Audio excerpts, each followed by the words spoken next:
Well, folks, if you've been waiting for some insider information, a little bit more of a bit of insight as to what happened at Wizards of the Coast and Hasbro with the layoffs, I've got you covered. But before we get into that, of course, I want to remind everybody that this video is brought to you by our friends at Hellebarde Games. Hellebarde makes the kind of adventures that they'd like to play, whether it's for Castles and Crusades, for 5th edition, or for the OSR.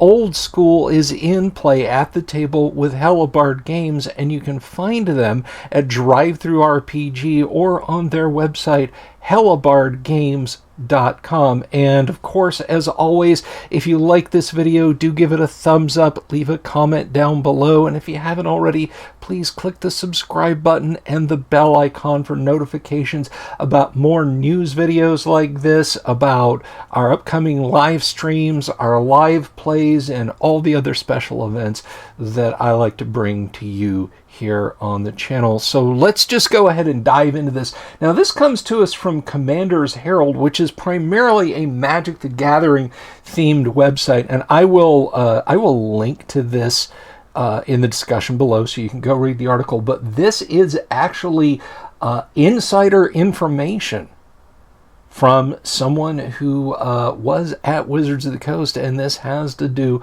with the layoffs. Again, the primary focus here might be on Magic the Gathering, but this affects everything across the board. So let's just go ahead and take a quick look at this. And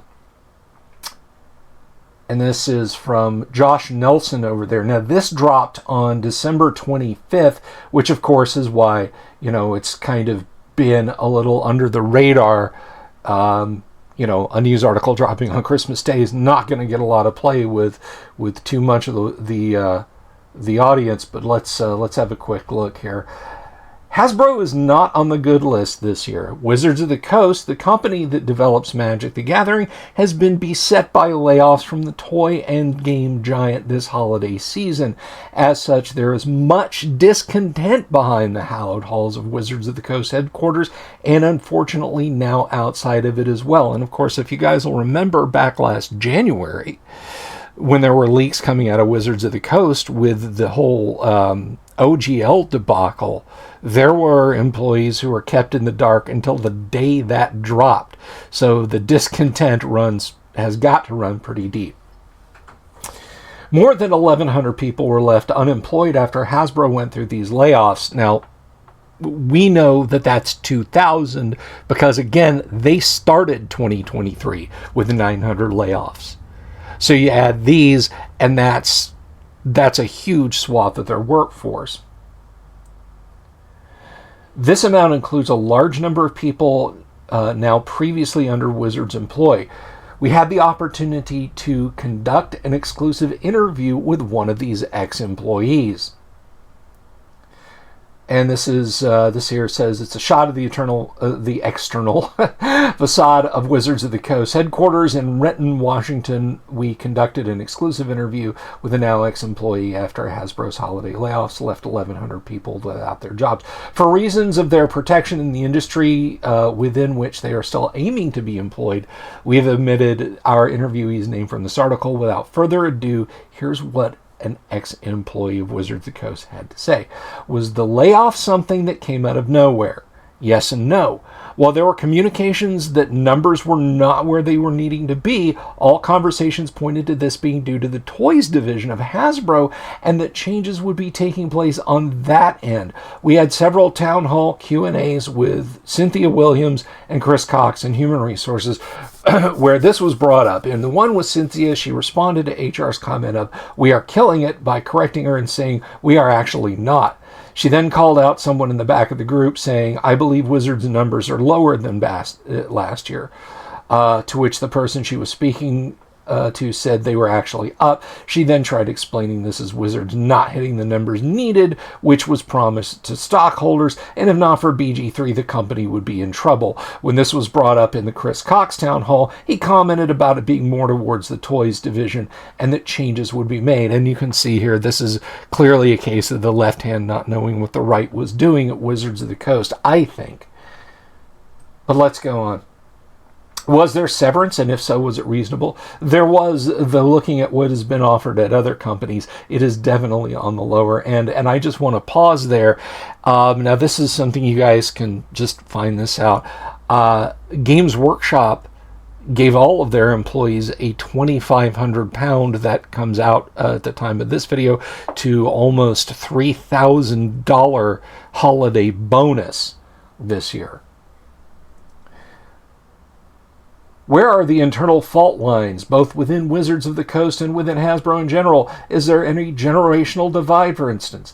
The employees within Wizards all meshed really well. You had to. Teams were so short-staffed and begging for a headcount before the layoffs that you didn't have a chance to clash about anything. Folks, Wizards of the Coast is understaffed. If you're out there and you're hoping for some wondrous 6th edition or some patch on 5e or something like that, guys, it's not going to come. They don't have the manpower for it. It's right here in the article. Let's go on.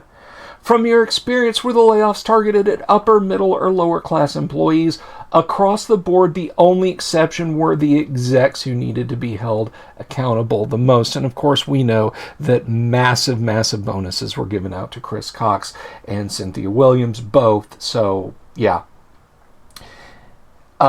Is your faith in Hasbro as a company any different now compared to a month ago? Faith is much, much lower. However, this was dropping even before the layoffs happened. The constant need to squeeze customers for everything they could while requiring employees to do more and more with fewer resources showed just what they were strictly about: the money. And yes, companies have to make money, but there was a clear disregard for the customers here. And that's what we've been saying, folks. That's what we have been saying over and over and over. Let's go on. Concerns and feedback were constantly raised to leadership, but it didn't matter, only just to keep pushing the product. How much exposure to the details of Wizards of the Coast branded items does a standard Hasbro employee have? Did you see or hear anything like book names or packaging before it was announced? This depends on what products you're working with or on. You have to have insight to build campaigns and marketing, but insight was all there was. Again, feedback, concerns, and anything else brought up was dismissed.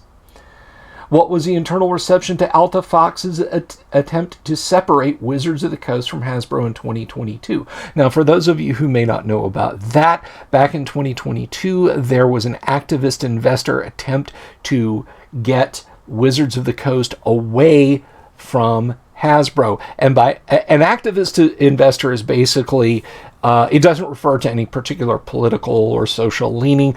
It's just a group of investors who have a stated goal beyond just making profits, and that's getting control of a company to force the company into one direction or the other. And so the answer from the employee goes on: it was hard to hear anything about this with so much "becoming one with Hasbro is going to be wonderful" being shouted at us. However, employees were wary and had concerns. Nothing I recall being addressed, just a lot of leadership will have to discuss that and get back to you. And if you've been a part of corporate America, of course, you understand that kind of language. What is the internal reception to the Magic Arena economy? Wild cards, no trading. Players complain, but as long as they're spending money, why change anything? And I think that could easily be applied just as well to Dungeons and Dragons. People keep spending money on it, and I'm begging you guys, stop. What are some resources you know about that could help out those who've been laid off by Hasbro? And they go on to mention LinkedIn is the best currently.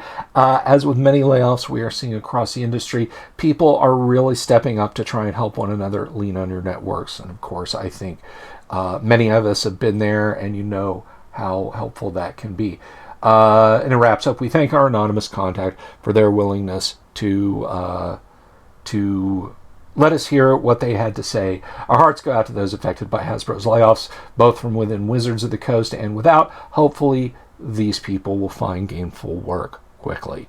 And of course, I'm in agreement with the author of the article. I hope there's people there who were swinging for the fences and just trying to make the best stuff that they could before management made these decisions to just move without let or hindrance through the halls of employment and kick loose 1,100 people now, and of course 900 people.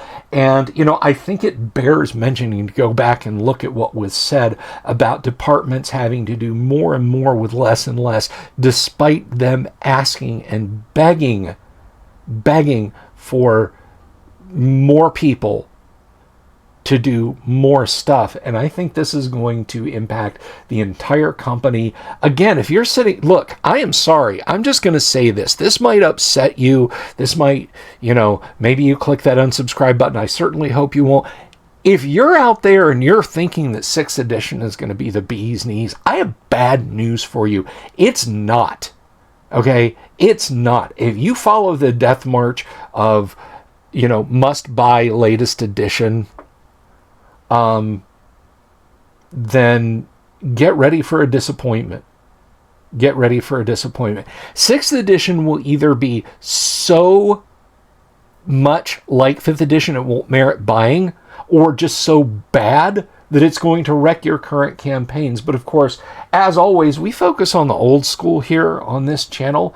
And for my fellow grognards, the folks who've been looking at Wizards of the Coast with a gimlet eye, wondering what's going to happen next with any old properties. Folks, mining that stuff takes them literally next to no effort. Okay? It's a dartboard affair.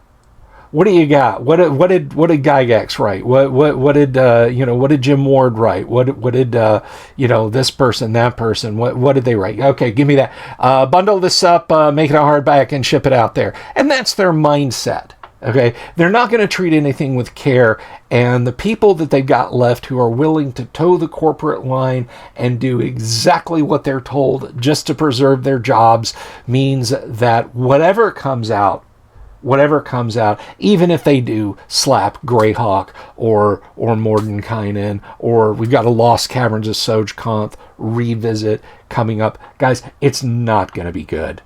Okay? It's not going to be good. Right now, they're focused on maximum profit, minimum effort. But of course, I want to know what you guys think. So please do leave a comment down below. Let me know what you think. Is this the bellwether? Is this a sign of even worse times to come with Wizards of the Coast? Because honestly, I think it is. But until then, just keep rolling the dice, and remember, they can't cancel your old school D&D books. Peace, and I'll catch you guys in the next video.